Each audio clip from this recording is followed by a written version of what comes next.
Perfect squares and square roots. Well, 4 is the product of two identical integers, meaning two whole numbers that are the same multiply together to get 4. This also is true of 9.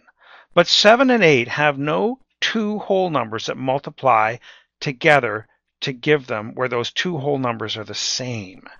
7 is 1 times 7, for example. But 4 is 2 times 2 and 9 is 3 times 3. And it gives us the ideas of squares and square roots. So let's have a look at this square here. If you have 9 objects, you can physically arrange them into a square. And on one edge of that square is a length of 3, or you could count 3 objects, and on the other edge, on all the edges, you can count 3. Really, 9 is the area of the square, and the 3 is the length of one edge.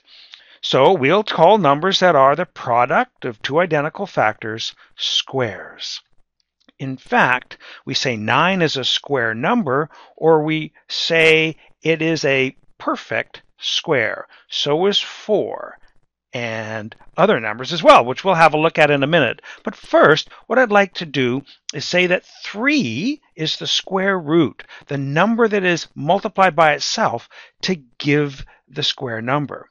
So 3 is the square root of 9, or using symbols, we can write a symbol like this, put the square under it, and say the square root of 9 is 3.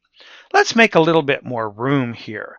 There's the square root symbol, and when we want to indicate the square root of something, we put the square number under it. So the square root of 4 is 2, and that's because 2 times 2 is 4.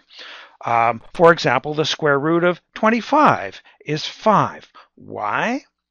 Because 5 times 5 is 25. Let's just make a list. Here are the square roots. N means number. 1, 2, 3, 4, all the way up, well, to forever, but let's stop at 12. The squares, or n times n, is just that number times itself. 1, 4, 9, 16, 25, 36, 49, 64, 81, 100, 121, 144. Those are the squares. It's not bad to memorize them. And here in yellow are the square roots. Perfect squares and square roots. And that's our introduction. Thanks very much.